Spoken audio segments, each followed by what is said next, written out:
Welcome back to the Obsession Engineering project where we're taking apart Henry's Honda SP1 for a bit of a restoration. In the last episode I got everything cleaned up as best I can with the bike sort of complete. We've got the bodywork and bits done, so now what I'm going to do is take everything apart. Not quite everything, I'm not planning on taking the engine out of the frame, but I am taking side covers off the engine. I've got to take all the suspension out of it because there's lots and lots of bolts and brackets and spaces and bits that I want to get replated or repainted. So, step by step today, there'll be less and less Honda on the bench and more bits in boxes. One of the first things I have to do is take the fuel tank off, and we are currently underneath the fuel tank. Most modern bikes have a quick release system for the tank, so there'll just be one fuel connector and one electrical connector, and then just maybe one or two little breather drain pipes. But this is relatively early days of the Japanese doing fuel injection, so a little bit like my Tuono, the fuel supply pipe is actually bolted into the bottom of the tank, and the fuel return pipe is pushed on. The fuel return pipe isn't pressurised, so it doesn't need to be screwed on, but when you pull the pipe out, petrol comes out of it, which, you know, washes your workbench. So what I've done is I've drained all the fuel out of the tank. Now I can remove the connectors and put the tank safely out of the way. Now that I've got the fuel tank off, I'm actually starting at the other end of the bike. I'm actually going to try and get the exhaust pipes off first, see how awkward the studs are going to be, because if they're sort of horribly rusted and rotten, then I can soak them in release agent for a while and see if that helps. So I'm going to take the exhaust pipes off, and that gives me access to bits like the starter motor and bits which I'm going to take out, take apart and get plated. And then I'm going to move down the back end of the bike, and I'm going to start pulling the linkages and the shock out of it, because I know the shock's grotty, but I need to get it out of the bike and make sure the shaft is okay. If the shaft is damaged, then I need to send that away to get replated and reground, and that can go with the fork stanchions. So it's a little bit priorities. Lots of things have got to come off, but some things have to come off earlier than others. I was worried that the stud nuts for holding the exhaust on would be seized solid, because they tend to get the worst of the road debris thrown at them. But I'm pleased to say these ones came off, well, in fact they were actually a little bit on the loose side. So that's a bit of a bonus. I'm sure the rest of the exhaust pipe will probably fight me now that I've said that. The exhaust is continuing to come off fairly easily. All these fasteners here, because they're not original Honda, they're just going to end up in the bin, and I'll replace them with some sort of nice stainless when I put it back together. The cans, I'm either going to get them polished so they just look nice and new, or I might even go and see Paul at A16 Road and Race and see about getting some carbon sleeves put on them. I'll see what Henry likes the idea of. The carbon would just give it a bit more World Superbike look from back in the day. I'd noticed this when the bike was complete, but it did take a little bit of noticing because obviously they're not next to each other. This side one's actually aluminium, that side's stainless steel. Yeah, I think these would definitely look better with both sleeves matching. Back to the rest of the exhaust system, and I've undone the clamp that sits up here, so that should release the top header pipe, so hopefully that will come off fairly easily, and then I can get the rear header pipe off as well, and those can go and get sort of cleaned and polished. When I say go, I mean I'll probably get some caustic soda and bits on them and have a go at them myself. I must have got out of the right side of bed today, because taking off a complete exhaust system has barely taken me any more time than taking the fuel tank off the bike. I'm sure something later will come and bite me, just to make up for it, but for now we're going to celebrate with biscuits. With the exhaust pipes out of the way, it is also now much easier to see the horror that is the rear shock. So over the years that's obviously had quite a lot of crud and damp and debris thrown at it, and as you can see the spring's looking particularly unpleasant and the actual shock body's quite corroded. Though it doesn't look particularly deep, so I'm sure it will come back when we plate it. I have done a CBR 900 Fireblade shock before that was in a similar state and came back and looks like new now. So I am confident we can recover that. I just want to take it out and make sure the shaft isn't looking too bad. With the bike still on the paddock stand, I'm going to undo all the nuts for the shock and the linkage, because at the moment they've got a little bit of weight on them, and that just stops the bolts spinning so easily. Now that all the linkage bolts are nice and loose, what I can now do is take the rear paddock stand out, drop all the weight onto the axle stand so all the back end is free, and then I can take the shock and the linkage all out relatively easily. Then I do have to, if I want to move the bike, put a wedge between here and the frame or somewhere like that, just so I can put the wheel back in for pushing it around. It's either that, or it's going to be a pick it up and carry it job. That's the shock and the linkages out the bike. The shock, actually, once you get it out, the rest of the body is not actually as bad as I first thought, but the spring definitely needs repowder coating or replacing, and everything still wants plating, so I shall strip that later on. So we've got it all in component parts.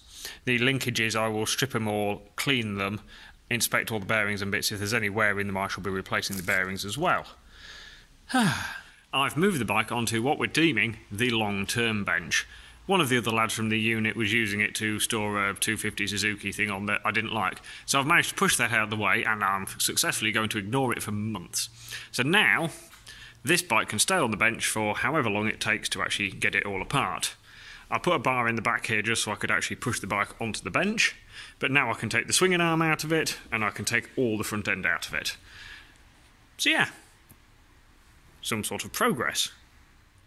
Now that I've got the back wheel and all the rear brake and cush drive and everything off, and I've degreased some of it, but all the sprocket carrier bolts and bits will be going off for plating.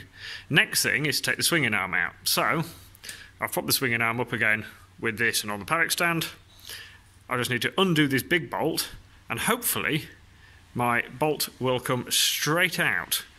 Except if we go around the other side of the bike, there is a screwed-in adjuster here, so I'll have to undo this lock nut, and then I can undo the sort of adjuster that pushes everything into place. If you imagine there's a little collar that you screw in that winds the spacer against the swinging arm to hold the swinging arm in place. So I've got to undo all that to release the tension so I can get the swinging arm out. This is my tool for undoing the lock nuts that hold the adjusters that hold the swinging arm in. But it's ever so slightly too thick there, so I'm just going to put the boring bar in it and just tickle a little bit out of it. So there we go. That's now the right size because I'd measured the stud with my verniers. So that should fit quite nicely on my lock nuts. Will it fit? Yes, look at that. Like it was made for it.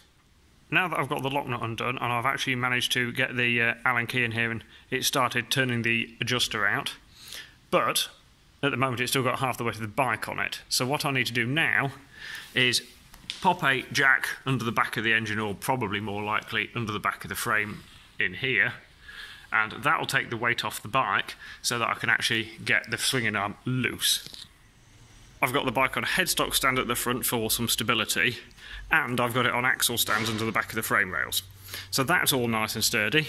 The swinging arm is now completely free, so I can undo the adjusters a little bit more, take the pivot bolt out, service the bearings and bits inside the swinging arm, and, more importantly, get the bolt plated, because it's a little bit rusty and bits in there. So that'll make that look much better. There's one way of putting it is that the swinging arm pivot bolt was comfortable in its hole. As you can see, it sort of corroded itself a little bit into its own adjusters, but with a little bit of heat and a little bit of persuasion, it has come out, so that's okay, because looking in the end of it, you can't really see it in this light, but there is a bit of rust and bits in there which I think would have stood out against the rest of the bike if we'd have put it back as it was. So that'll be going off to be plated, and it means I can service the swinging arm bearings and bits in there as well, and I can have a real good clean up everywhere, which is a bit of a bonus. So now the back end's out, I think it might be time to finally move on to the front end. Compared to the back end, the front end should be relatively simple to take out, and those are often famous last words. But all it should be a case of is taking the calipers off, all the pinch bolts and bits, take the front wheel spindle out, drop the front wheel out, and then pull the forks out of it so I can sort out the stanchions. At some point I will be doing the headstock bearings and cleaning up the bottom yoke and bit. So yeah, should be simple, probably won't be. Now that I'm getting the front end apart properly and I've got the wheel out and the mudguard and everything, you can actually see how bad the pitting was on the forks, to the extent of there's whole sections of chrome missing. The fact that it hadn't actually done a fork seal is miraculous, really. The fork bottoms, although they look terrible on the camera, they will actually clean up reasonably well down here. These bits I'll degrease everything down here and tidy them up as best I can, and if necessary we can always give them a very, very light sort of clean up, almost a very light polish. But yes, some new stanchions, or I'll get these re-chromed depending on what's available from stock from different suppliers. All the bolts and bits are going to get replaced or replated. Those will look considerably better by the time I'm done. The next job is to take the discs and the bearings out of the front wheel so that I can go and get it powder coated. Because as you can see, it's looking a bit grotty and in places the paint's coming off. So I'm going to take all these bolts out, and they're actually going to get replated while everything's apart, and then I shall knock the bearings out. I don't have to be particularly delicate with the bearings because I'll be putting new ones in when I rebuild it. With the discs off, the wheels actually look even worse, so I think powder coating those is definitely the right decision. They should come up much nicer. That's another day done in the Obsession Engineering workshop. I have a floating Honda and a box and a bit of bits, most of which I could probably even put back together at some point, but there is still yet more to be taken apart. So we'll be back another day to hit it with more hammers. Thanks for watching, and join me again next time for more SP1 disassembly.